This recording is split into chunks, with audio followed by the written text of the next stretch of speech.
Dana Rothlisberger graduated from East Texas State University in 1974 with a bachelor's degree in music education.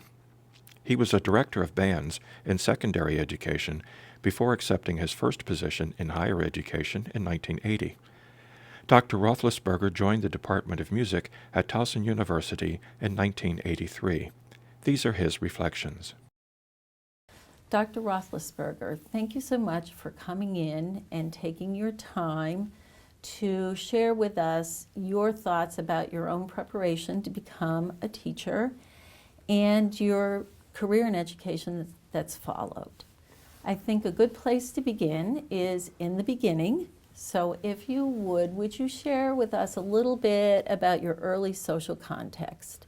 What you were thinking about as you were going through school, towards high school, in terms of what you might want to do, what kind of career you might want to pursue? Well, I grew up on ranches and farms throughout my early years. And my father was in agriculture, and so we were involved in that. And so we lived in a little tiny town in Nebraska. And we saw, in the fourth grade, the band director would come around and want to get us to be able to play an instrument. And the instrument that I chose was one that I'd seen on the Lawrence Welk show. And it was, I didn't even know the name of it, but it was one of those instruments that went like this. I see. And so I learned that the name of that instrument was trombone, and I said, I want to play that trombone. Okay. I have a twin brother, and he decided to play the trumpet. So we started in the fourth grade, and we had a wonderful teacher, and I think that that's been a hallmark throughout my career of hearing how important a music teacher was in the life of a teacher who ultimately begins to teach music. That there's a connection there with a person early on, and that was my connection. So, and so that was in the fourth grade, and the fifth grade, and the sixth grade, and we did a really. He was a great teacher, tiny little band, but and we did pretty well. And then we moved to Texas again. My father changed positions, and we moved to a big ranch in Texas and went to a small school as well. I graduated with 30 students in my entire senior class. Wow, that is small. But during that time, we had opportunities to audition for honor bands and play at Solo and Ensemble Festival. And in one of the bands that we went to, there was the band director's name was Neil Humfeld, Dr. Humfeld, and it was just a wonderful experience on that honor band day. And my brother and I came home from that saying, hey, why don't we go and go to that school? You know, we were juniors in high school and kind of looking around for places to go, and thought, well, let's go up to that school. East Texas State University was the name. And we started to think about, okay, what are we going to major in? Right. Well, coming from an agricultural background, I didn't think I wanted to do agriculture at that point in my life. You know, the beef cattle was a lot of fun to work with, but I thought, well, let's try something else. And so we both decided to pursue a music education degree, but mostly because we just wanted to play. So we got up there, and Dr. Humfeld happened to be the trombone teacher. And was became just a very influential figure in my life as a mentor, ultimately as a friend and a colleague, but just a wonderful person. And so for the first 2 years, I was just doing the music stuff and playing and being a college freshman. This was in 1970. You know, the Vietnam War was starting to wind down. I'd been in high school far away in a little tiny town, so I wasn't too much engaged in some of the social upheaval and unrest of the late 60s and early 70s, a little bit protected from that. The draft had just, I was the last year that they even had draft numbers. And my draft number was so low that I didn't have to worry about that. You know, I often wonder what it had been like had I been a few years earlier, or that kind of a thing. But sure. But it was an interesting time to grow up and come of age there in the late '60s and the early '70s. Dana, this must have been a big switch in terms of student body. from high school where you had a graduating class of about 30, and then you go to East Texas, and how many students did that? There were only 9,000. Uh-huh. And that was the very first time that we had lived in a place that was that large, and we lived in a dorm and that kind of thing. And but we thrived. It was a great little town, college town, with great faculty, good students, lots of stuff to do.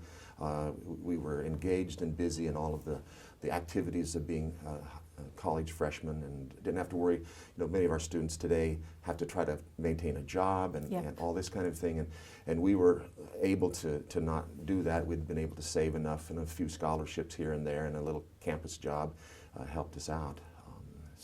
But about my sophomore year, junior year, I guess, I kind of woke up and one morning and said, you know what, I'm preparing to be a teacher. I guess I better start really paying attention. And so we finished that out the 2 years and graduated. Do you remember anything about those education courses? I do. You do? I do. I remember we had a general music class that we had to take, and how to teach children not how to play the instruments, but to deal with them in the non-music classes, teaching kids in a non-music class about music, and learned how to do some of the songs and some of the games that now we know as Dalcroze or Kodai things. But we had one professor, and he was just a dear man, and he was ancient, but he was there teaching us how to sing, picking up pawpaws, put them in your pocket, and learning how to interact with the children that were in the 6 or 7 or 8 years old. And I remember I told my students this the other day. I said, you know, some of the best naps I ever had in college was in my educational psychology class. And I am so sad that I didn't pay attention, because that's probably one of the most important classes that I needed whenever I started to get out. But, you know, we all make mistakes and sometimes regret them. Well, maybe they should have presented it in a musical format. Who knows? Who knows? Who knows? And that kind of, but we had and then what... after I had graduated and graduated in the summertime, and I decided that I wanted to pursue a little dream of mine, which was to not go teaching immediately, because I knew what that was going to be. But I wanted to see if I was good enough on my trombone to get a master in performance, a master's degree in performance. I see. So I stayed and continued studying with Dr. Humfeld, I was practicing 8 hours a day. It was a wonderful time. I'd get up in the morning and start practicing about 6:30 and practice an hour or two, and then play 3 or 4 hours in ensembles during the day and end up with an hour or so at night. And that was a great 2 years.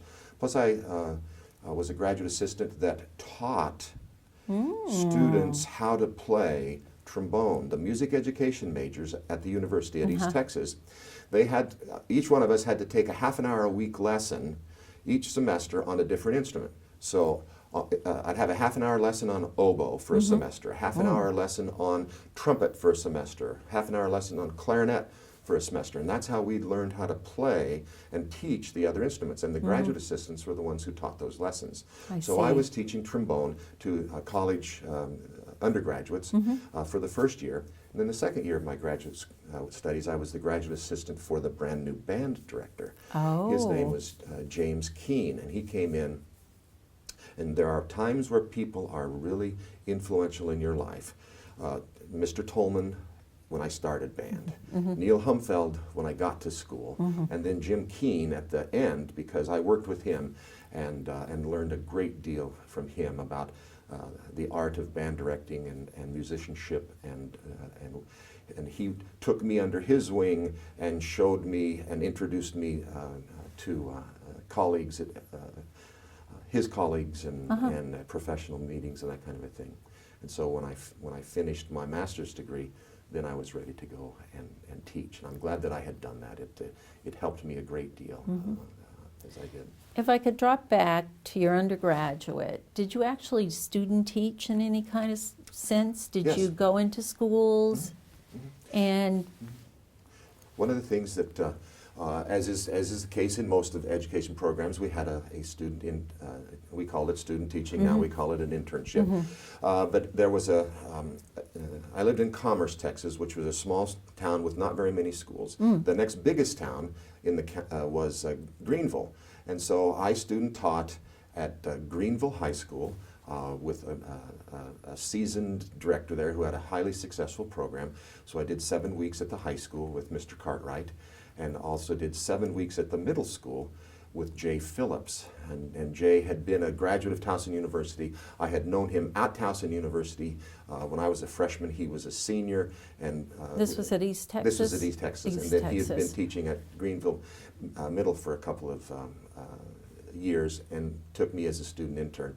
And I still remember some of the lessons that he taught me about time management and motivation and focus on the students and that kind of a thing. So how do you student teach in music? What is that? Because you have band, you probably have a chorus, you probably have some instrumental stuff that's going on with students.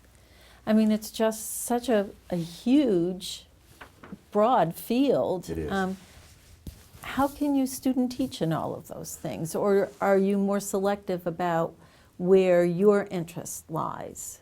In some states, musicians are certified to teach K-12 vocal and instrumental. I see. But in Texas and also in Maryland, there are 2 tracks. One is the vocal general track, and the other one is into instrumental. So for me in Texas, I was only doing instrumental music. I see. And back in those days, there was enough beginning band classes or classes at the high school where that's all the full-time teacher did was teach band. So we'd have small, well, not really small, but there'd be 15 or 20 students in a class of woodwinds, 15 or 20 students of brass that would be beginning, and then there'd be an intermediate class, then we'd combine them together into a band, and then at the 7th grade, so that was back in the 6th, 7th, and 8th, or 7th, 8th, and 9th, so we started them in the 7th grade in Texas instead of the 4th or 5th grade, as we do around in Maryland. And so it was all instrumental. And it's how you teach almost anybody how to do anything. Well, that's my other question is, truly, first of all, to think that somebody could teach instrumental music, woodwinds, and do brass as well, to be knowledgeable enough to help students. I mean, that's a whole lot of different instruments. It is. It is. That's an amazing task. Well, let's think about it this way. Yes. A math teacher isn't specialized in just addition. Well, that's the true. math teacher has to do math, has to do addition, subtraction, multiplication, and division.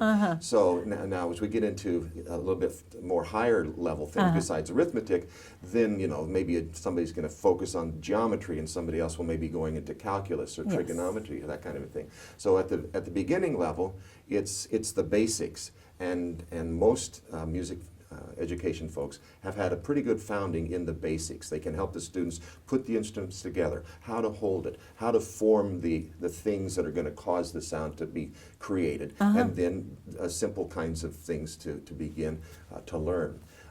And after a year or 2 of that, then they're starting to be able to know how to apply the things that they've learned.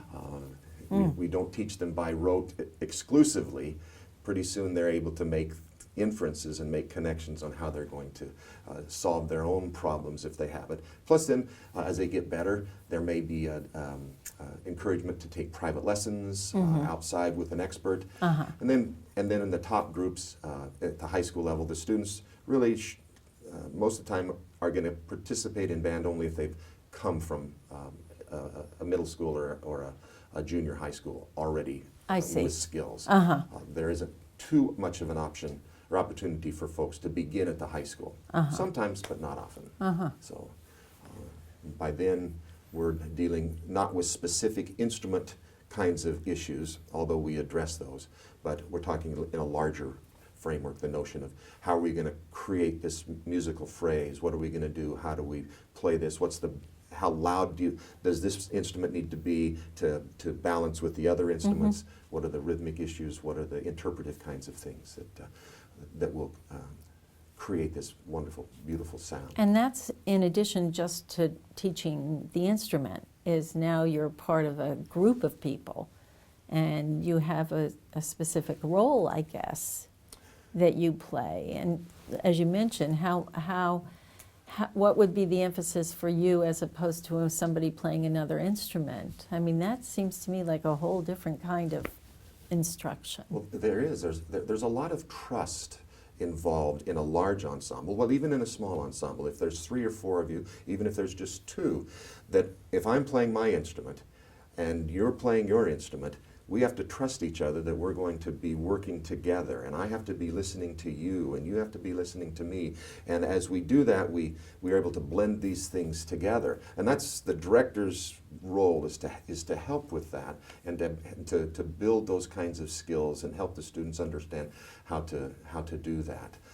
And it magnifies whenever we go into a large 30 to 50 to 80 to a marching band of 100 or 200 people. This notion that everyone has their individual responsibility, but everybody else is really relying on the individual to fulfill their part of their component here in the thing. One of the things that's interesting to think about, let me use the math analogy again. If I'm a math teacher and I really want my students to succeed, and I want them to know this stuff really well, and so I teach them and they learn and they are able to do it.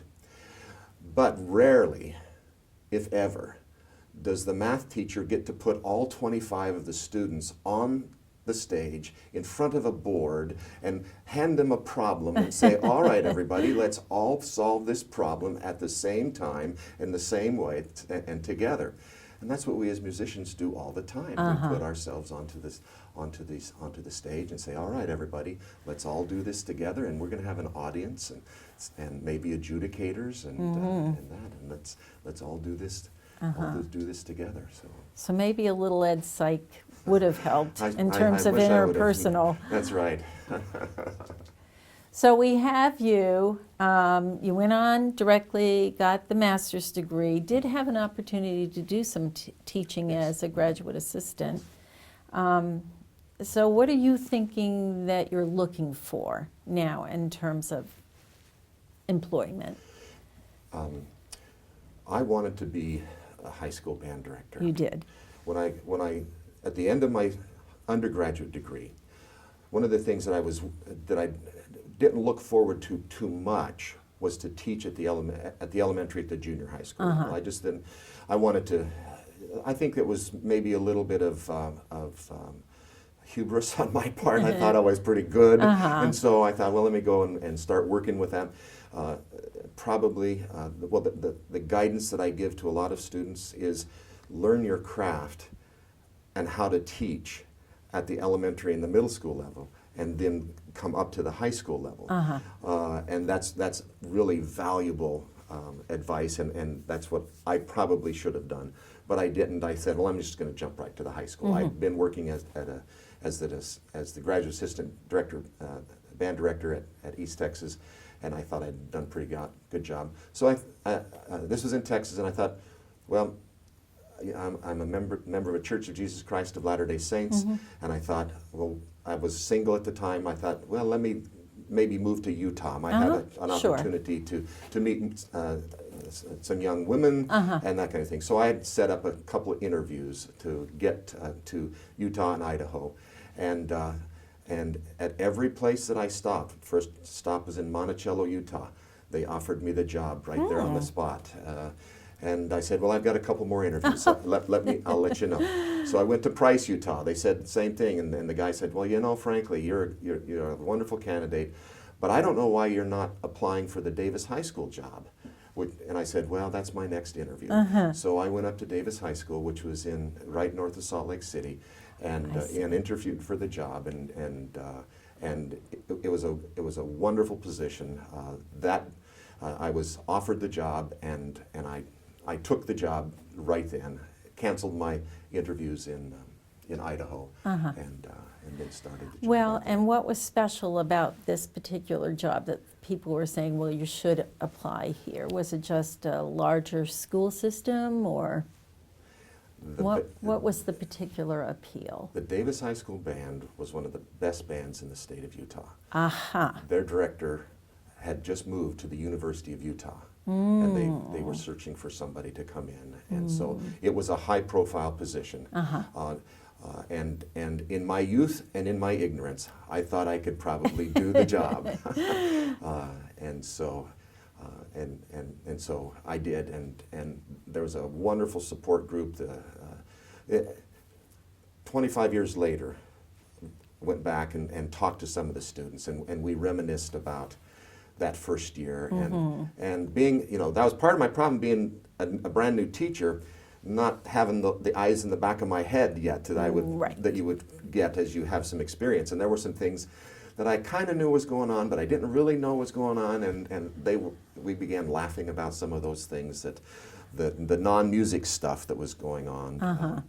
But we had some wonderful musical success. At the end of that first year, we took the band down to a major competition festival at the University of at Arizona State University, and we played in the same category as some high-power schools from Texas.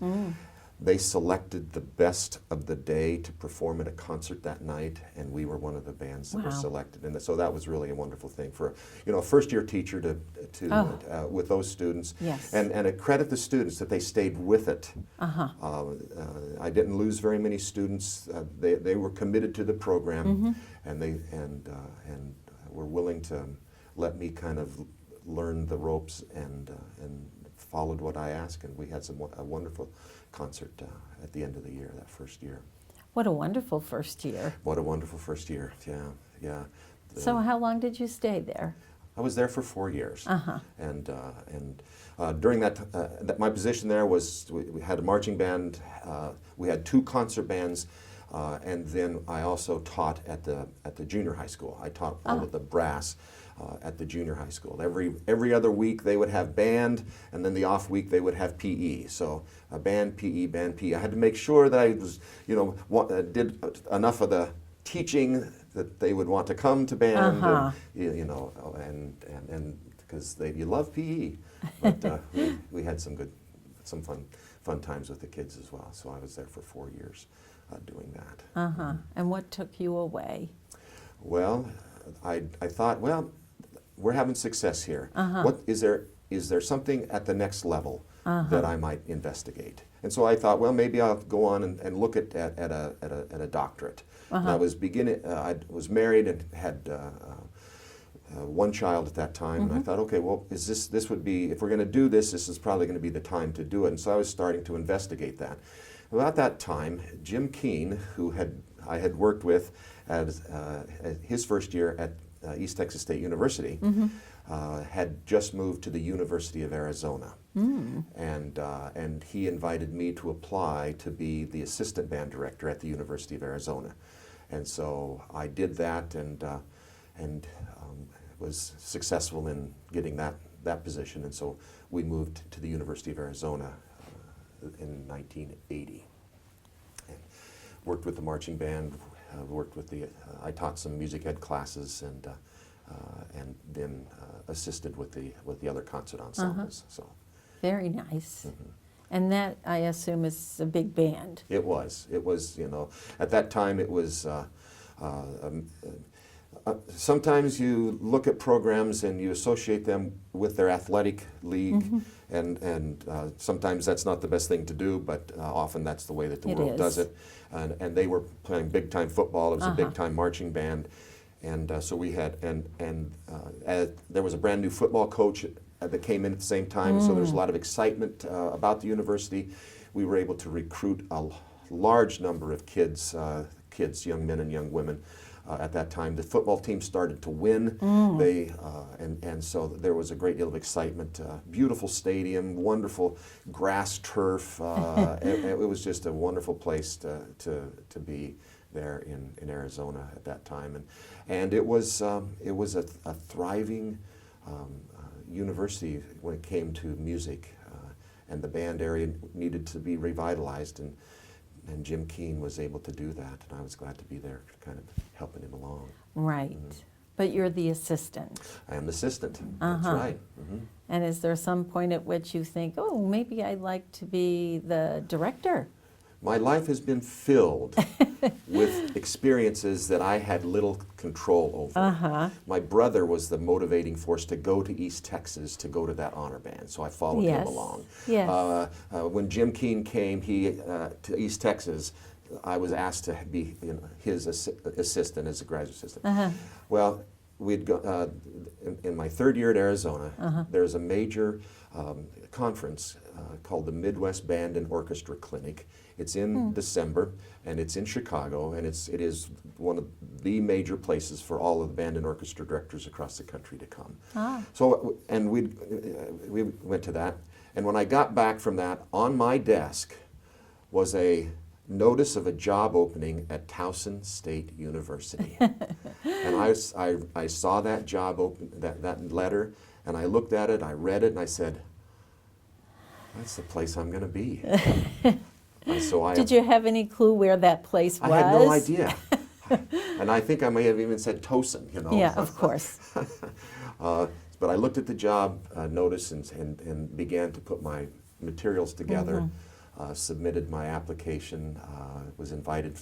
There were I learned later, about 120 applicants for the job, and I was one of 3 invited to the campus, and ultimately was asked to be. Now, what was that job for? Was that in relationship to a band here, or was specifically director of the band? There were a couple things were happening. The athletic program was starting to build, and so about 3 or 4 years before I got here, they had a band director, and he was charged with starting a marching band. I see. And for whatever reason, he was denied tenure, and so he was invited. He had to leave, and so that's why the position was open. I see. And so they wanted to have a designated director of bands come in that would be the person responsible for the athletic bands as well as the concert bands, teach music education classes and that kind of a thing. And so it's an ideal position at that time. It was just really wonderful because it allowed me to work with the bands, work with the marching band, and then also teach the teachers how to teach at the secondary level, and I was looking forward to that. And so I came in, I taught a class, rehearsed the band, had the interview, and then they invited me to take the job, and I said yes. So. And that was in 1980? That was in 1983. 1983. Seems like yesterday in some ways. I'm sure.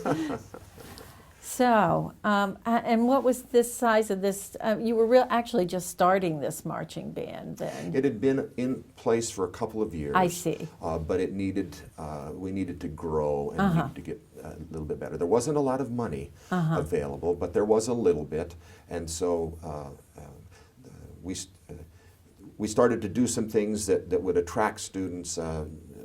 Being visible in the high schools is a really important component, so I made sure that I would go out and work as much as I could to offer my services to clinic bands, etc.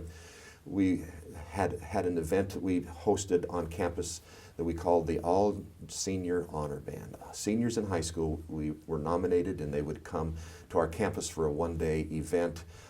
And those early years, we had 180, 200 students that would be here. That's indicative of the size of the programs at that time. There were a lot of kids in the high school band programs. And so they would come, and we'd rehearse them all day and then have a concert that night, and the Towson University Band would play for them. We have the faculty woodwind or brass group play, we'd have the percussion group play, we'd have the jazz ensemble play. So they really got a good idea of what Towson was like. Got to meet our students, got to know the band directors, and then the next years, for the next several years, when fall came, we'd see a lot of these students that we had met at honor band that would be coming in and participating in the bands. Some of them would be music majors, but it seemed to be a real successful activity for us. We're still doing it. This year will be our 31st honor band, and Wow. it will be. And now my first year, the funny story about this is my first year, I wanted to do it in February. I'd been in Arizona for several years. I mean, the weather in February is great. So I said, I'd like to do this event. They said, great, when do you want to do it? I said, February. It's like the middle of February. And they said, what about a snow day? I said, snow day? What's a snow day? So little did I know what 2 flakes of snow within 6 inches of each other can do in Maryland. But we had it in February, and thank goodness the weather cooperated. Well, that is nice. And then for the remaining years, we've always had it the second Saturday of December. And in all those years, we've only had one year that was snowed out. Isn't that amazing? And it was the 13th year that was snowed out. There you go. So that was funny.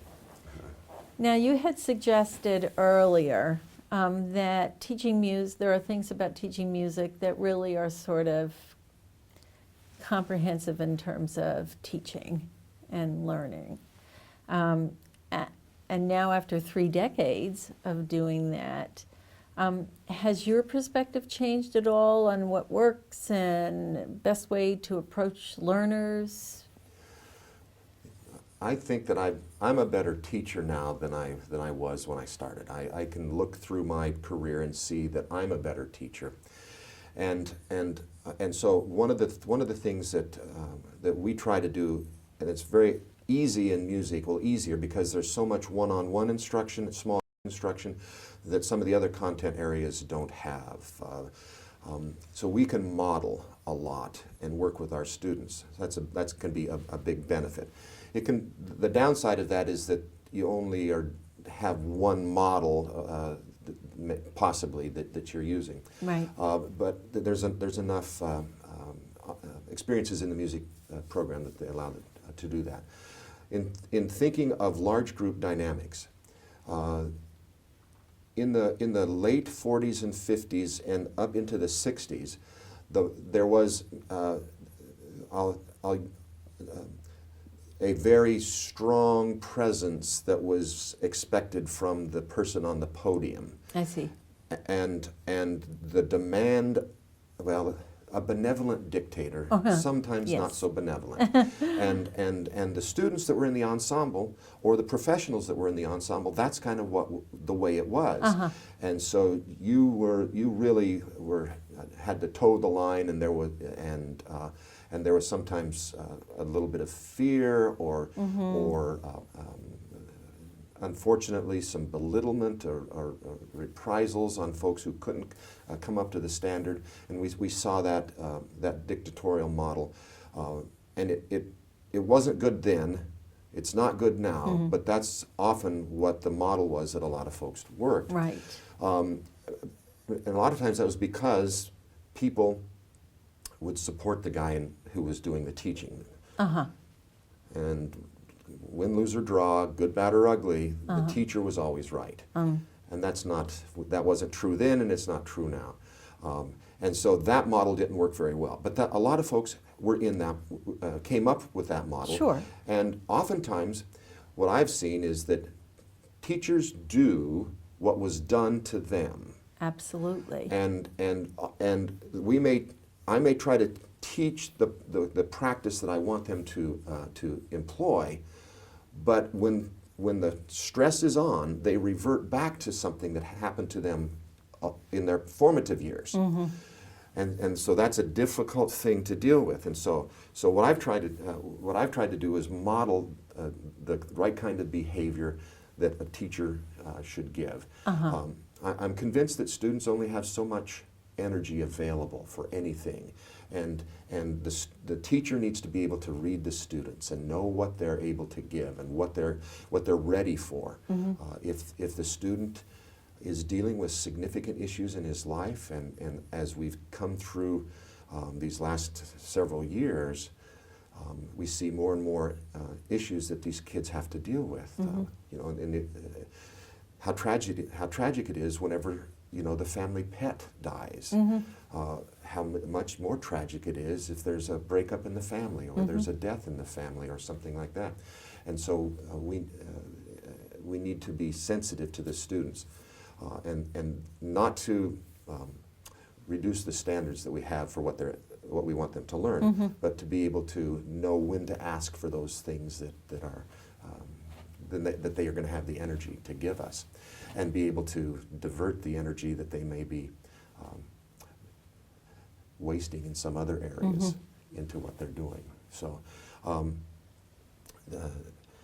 the thing that I've tried to do is help the students, my students, and then also model this is, it's not about me. It's not about the teacher. It's about what the student needs. And as I supervise student teachers, and that's one of the things I love about my position, is being able to go and observe them and coach them and work with them, is that whenever they make that switch from people are looking at me to, well, what am I seeing in the students that I'm working with, all of a sudden they start to become much better teachers, and those students begin to learn more, because, you know, we can't learn it for them, but we can facilitate how they learn, and that's an important component of education. So that's a change in your sort of pedagogy over time.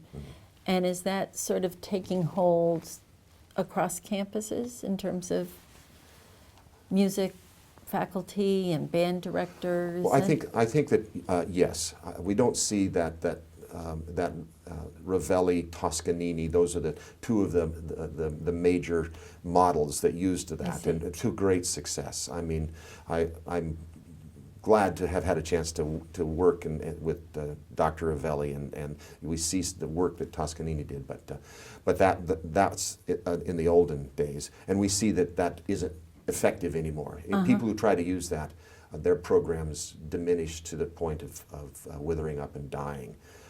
Part of that's because of the nature of the student as well. Students aren't going to take that. Right.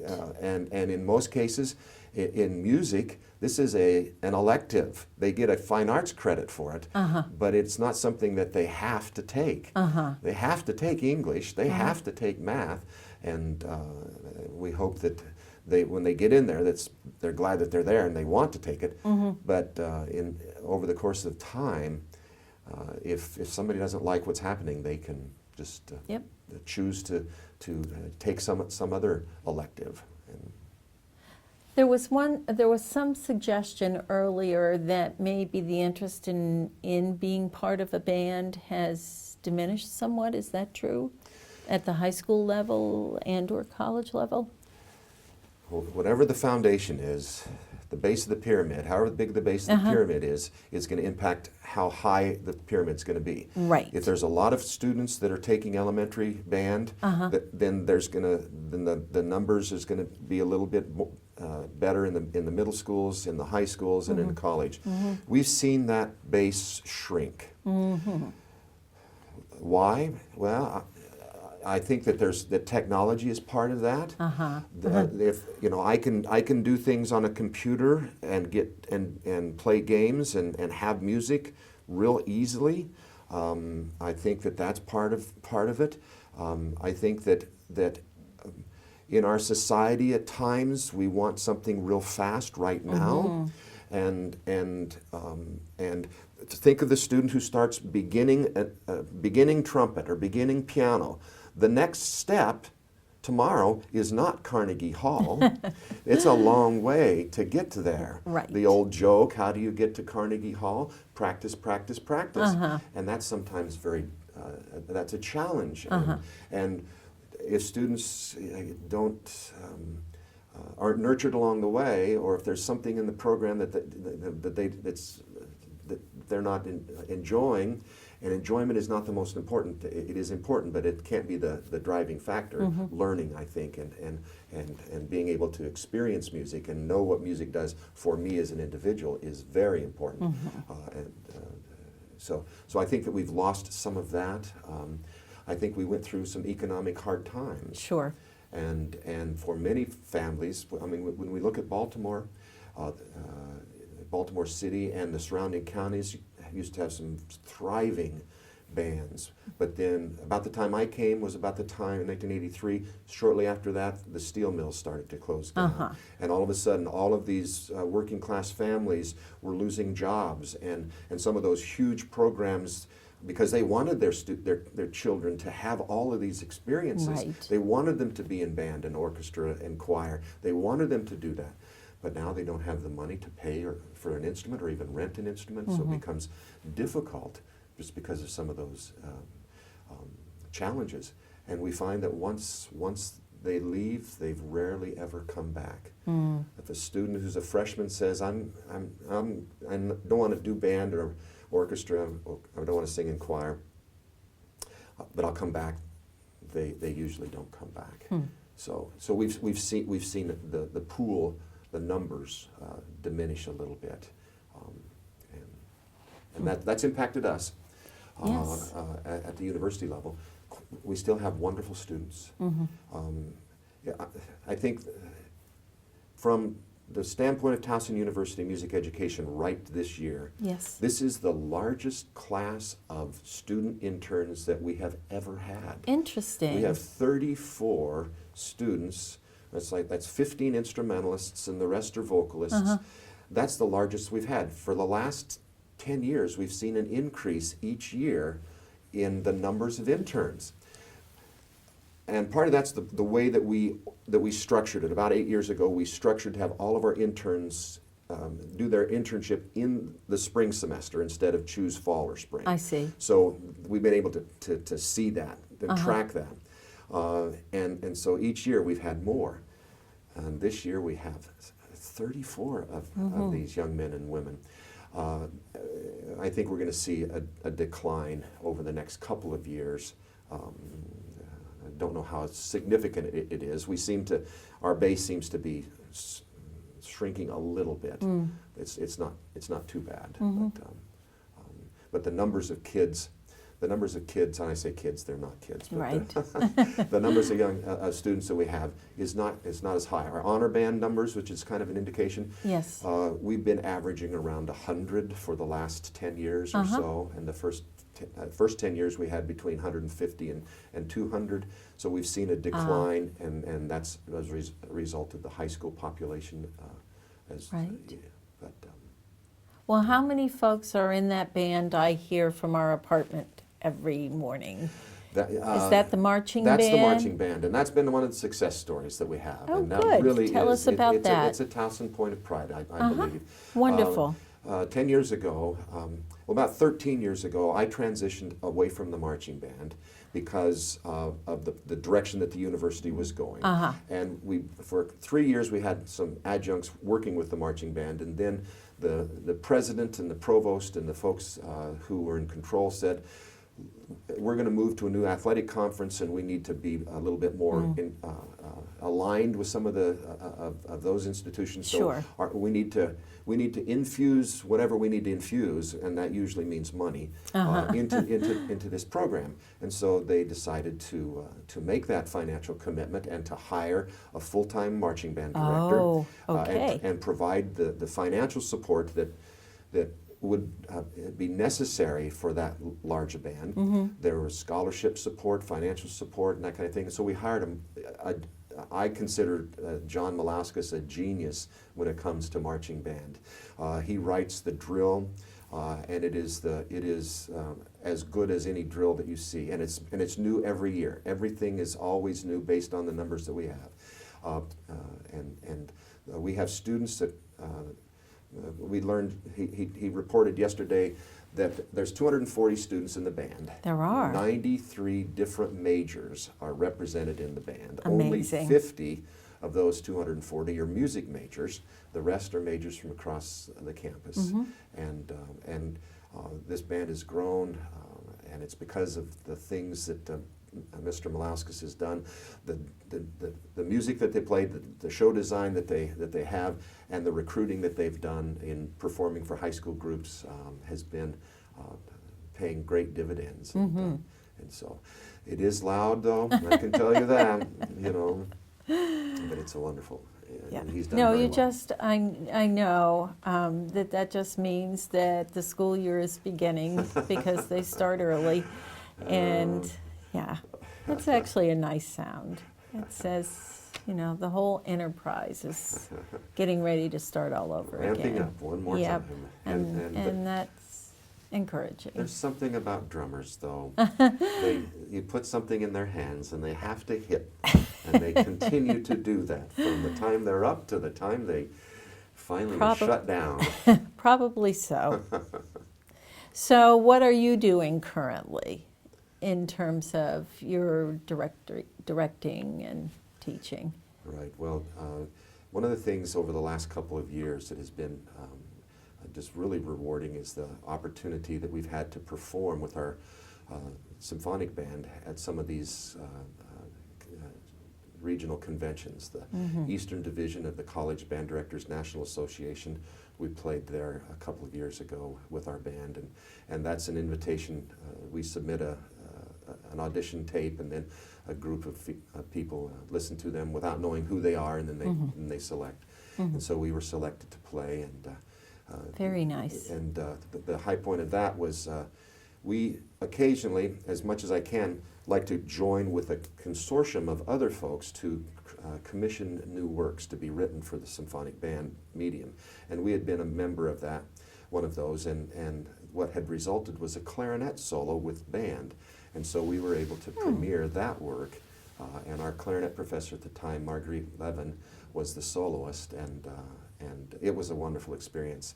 It was hard music. It was hard for us. It was hard for me as a conductor, and it was hard for her, but we really rose to the challenge, and it was a great performance at Indiana University of Pennsylvania. And that was just great. Very nice. And let me give you Yes, two more quickly. please. We performed at the Eastern Division of the Music Educators National Conference. And again, a consortium work. And this was a piece for our faculty brass quintet. So we had our 5 artist faculty playing in a quintet with a band accompaniment. And the name of it was Dodecafecta, meaning that there were 12 groups and Jim Stevenson was the composer, and he wrote it was once again, a challenging piece, but a charming piece. We had things from circus polkas to lovely ballads, and it was a great piece, and our faculty brass did just a wonderful job. And then one of the high points that I've had with the students was last year. We had a composer who we invited to be in residence for a couple of days. And his name was Eric Ewazen, and he had written a piece for brass quintet and band, and it was called Shadowcatcher. Now, part of this residency, he came, many groups played some of his other music. We had an opportunity for him to listen to our composers and give some master classes, and then the final concert was this performance with Shadowcatcher. It has become a signature piece of his, and there were four pictures that he had used as inspiration. They were taken by a man named Edward Curtis, who at the turn of the century had gone out among the Native Americans and had taken many of these pictures throughout the Southwest, and had developed the trust of the Native Americans. And they gave him the name Shadowcatcher because of the idea of they saw these images on the photographs, and that was their shadow that was caught. And some of them decided they didn't want to have their picture taken because if they captured the image, that was not good. But he was able to build trust and was able to make thousands of these photographs. And he had picked 4. Ewazen had picked 4 and had written a piece about it. And so we played it, and our students just came up to the challenge. It was just a marvelous concert. The faculty quintet played beautifully, and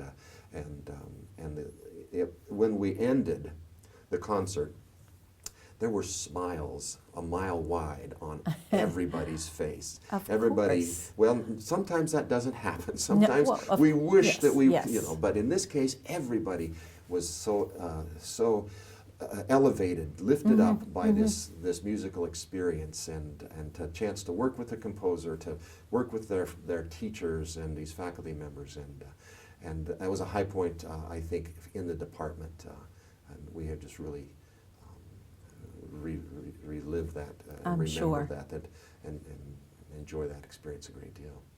Wow. That is special. And it's sort of, I guess, if you're a teacher, it really doesn't get any better than that, to be playing with your students, new piece, sort of debuting new music together. It is. Just must be very special. The thing that's also special is whenever years later they contact you and say how much that meant to them. Uh-huh. That's the long-term payoff. It takes a Yes. while to get there, but you know, and they don't come very often. But when they do, that they are just one of those pinnacle moments where you can relive that, remember that experience, and enjoy that time, and feel humble that you had a chance to work with marvelous people. Yeah. What have we forgotten that you wanted to share with us? Well, I think that I've had a chance to work with, you know, Towson University has been a great place. Uh-huh. The outside landscaping has always been well taken care of. Uh-huh. The architecture, the building of the campus has been foremost in the minds of the administrators, and so that's made a wonderful place to come to work. Uh-huh. Even those days when my office was flooded because there was some broken pipe or that kind of a thing. But so the facilities have been really nice. But you know, more important than that is the chance to work with some wonderful colleagues. They have influenced me, shaped me, helped me learn, stretched me as well. And then hopefully that I've been able to then become a better teacher for my students and the folks who I've had an opportunity to work with, so that they're able to learn and to rise to their potential, and be able to take what we give them and turn theory into practice when they go out and begin their careers, and understand, not that they know the answers when they leave here, but they've just started to at least understand what the questions are, and they can begin to work within their careers. And so that's been a significant opportunity for me. Worked with a lot of people. We had Cal Ripken, that was a narrator of The Night Before Christmas with the band.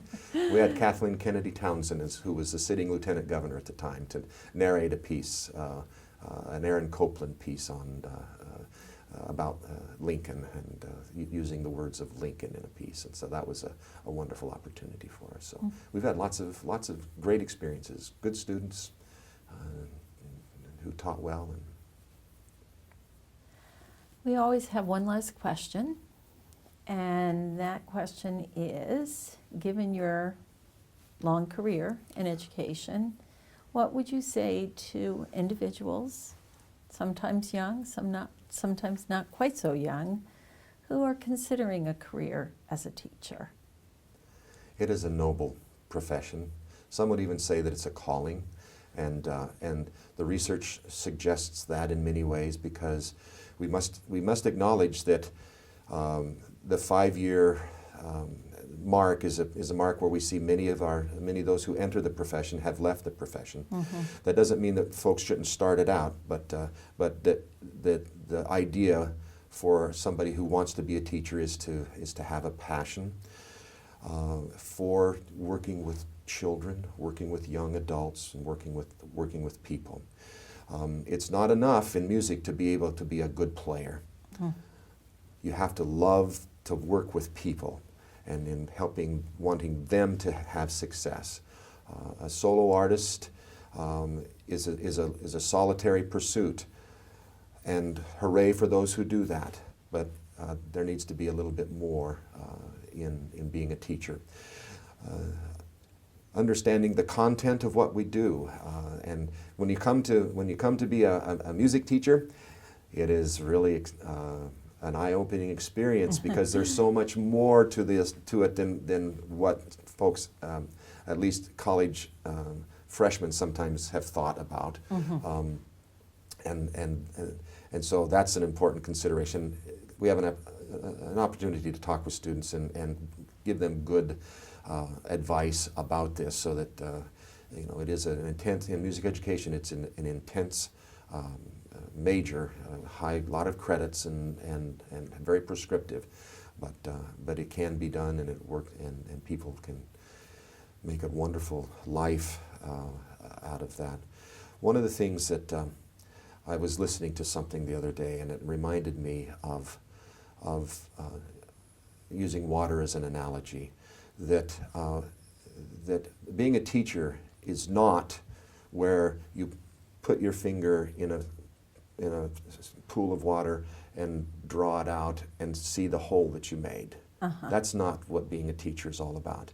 Being a teacher, a good teacher, and sometimes a bad teacher, but a good teacher, where that pebble drops into the water and the ripples then continue and go, and who knows what ripple is going to be touched by at what place, and so those ripples as they go are the things, the legacies that we leave, that we may not have any idea, the influence that we have sometimes on people that we may not really ever know, but somehow a teacher has touched that person, and will forever have changed that person's life in a good way. And in music, that can be very significant because of the way that music can elevate us, make us understand ourselves better, the humanness that we have, and the opportunities that we have for these emotions that are very important in our lives.